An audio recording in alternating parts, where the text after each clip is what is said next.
గిరిజన సంస్కృతిని ఘనంగా జరుపుకోవాలని ఉద్దేశించిన అంతర్జాతీయ సంతాల్ సదస్సు ఇప్పుడు పొలిటికల్ కాంట్రవర్సీకి కేరాఫ్ అయింది. బెంగాల్లోని డార్జిలింగ్ జిల్లాలో జరిగిన ఈ కార్యక్రమంలో ఏర్పాట్లపై రాష్ట్రపతి ద్రౌపది ముర్ము అసంతృప్తి వ్యక్తం చేయడంతో విషయం దేశవ్యాప్తంగా చర్చనీయాంశమైంది. ఈ ప్రదేశం సరైన ఎంపిక కాదని రాష్ట్రపతి అనడం, దీనికి బెంగాల్ సీఎం మమతా బెనర్జీ కౌంటర్లు ఇవ్వడంతో వివాదం మరింత ముదిరింది. ఈ అంశంపై ప్రధానమంత్రి నరేంద్ర మోడీ కూడా రియాక్ట్ అయ్యారు. సరిగ్గా ఎన్నికల ముందు ఇలాంటి ఈ వివాదాలు ఎందుకు వస్తున్నాయనేది సో ఒకసారి రాష్ట్రపతి ద్రౌపది ముర్ము ఏమన్నారో ఒకసారి చూద్దాం. संथाली काउंसिल है, इंटरनेशनल संथाली काउंसिल कैसे होना चाहिए मैं देख रही थी. यहाँ बैठे बैठे बहुत सारे संथाल लोग उधर घूम रहे हैं. मुझे लगता है कोई उनको रोक रहा है यहाँ आने के लिए. नहीं जाओ. मैं जो रास्ते पे आ रही थी, यहाँ जो फील्ड में देख रहे हैं, ये एक इंटरनेशनल संथाल काउंसिल का ये सम्मेलन है. मुझे लगता नहीं. कोई चाहते नहीं कि संताल एकजुट हो, कोई चाहते नहीं संताल आगे बढ़े, कोई चाहते नहीं कि संताल शिक्षित हो, कोई चाहते नहीं कि संताल मजबूत हो. लेकिन मैं जानती हूं कि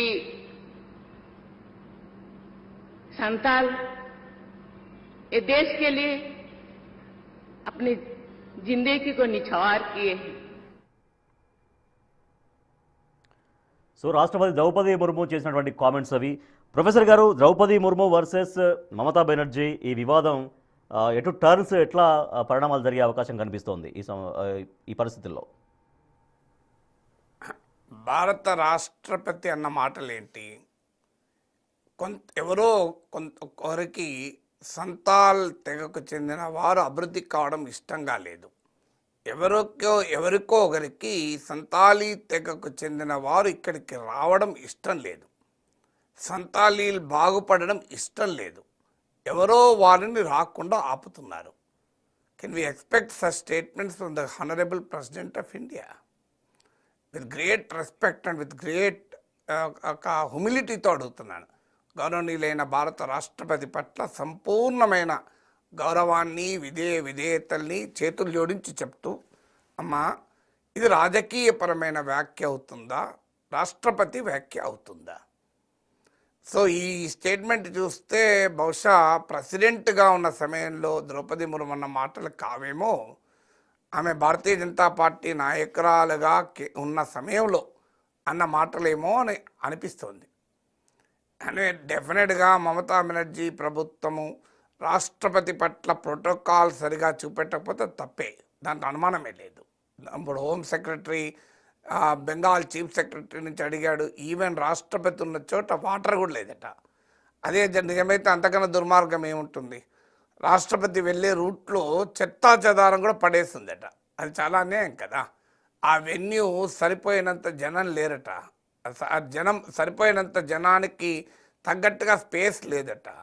డెఫినెట్గా ఇది ఇప్పుడు ఈ కేంద్ర హోంశాఖ కార్యదర్శి లేవనెత్తిన ఇవి నిజమైతే మమతా బెనర్జీ ప్రభుత్వం చాలా తప్పు చేస్తున్నట్లే. ఇప్పుడు రాష్ట్రపతి, గవర్నర్ ఇవి రాజ్యాంగ వ్యవస్థలు. మనకు వ్యక్తిగత రాగద్వేషాలు ఏమున్నా ఆ వ్యవస్థల్ని గౌరవించాలి.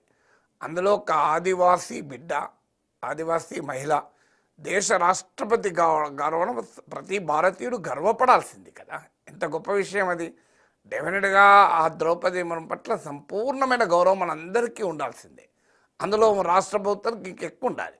మీకు గుర్తునే ఉంటుంది, కేసీఆర్ గవర్నర్, మీకు prime minister political post. Governor మీకు రాష్ట్రపతి అన్న పొలిటికల్ పోస్ట్ కాదు, ఇదే పొలిటికల్ పోస్ట్ ప్రైమ్ మినిస్టర్.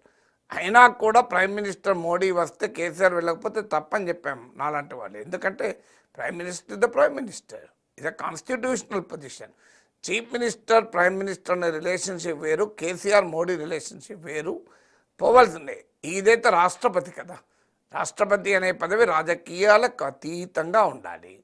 అక్కడ చూసిన ఏర్పాట్లను చూసి విసిగు చెంది గౌరవ రాష్ట్రపతి అలా వ్యాఖ్యానించి ఉండవచ్చు. కానీ we cannot expect such political statement from the president నుంచి.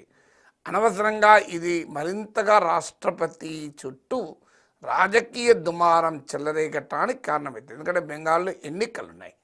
సో ఈ ఎంటైర్ ప్రాసెస్లో మోడీ ఓడిపోతాడా మమతా ఓడిపోతాడా తెలియదు, కానీ రాష్ట్రపతి అనే పదవికి మాత్రం అగౌరవం వస్తుంది. ఎందుకంటే ఈ పొలిటికల్ గేమ్లో సో ఇద్దరు బాల్ ఆడుకుంటే ఆ బాల్ రాష్ట్రపతి పదవి కావడం బాధాకరం కదా. ఇదైతే పొలిటికల్ ఎలక్షన్ ఉన్నాయి, మోడీ మమతాల మధ్య, బీజేపీ తృణమూల్ కాంగ్రెస్ల మధ్య ఒక రాజకీయ క్రీడ జరుగుతోంది. ఆ క్రీడలో రాష్ట్రపతి వ్యవస్థ భాగస్వామి కాకూడదు. ఇప్పటికే గవర్నర్ వ్యవస్థ భాగస్వామి అయిపోయింది.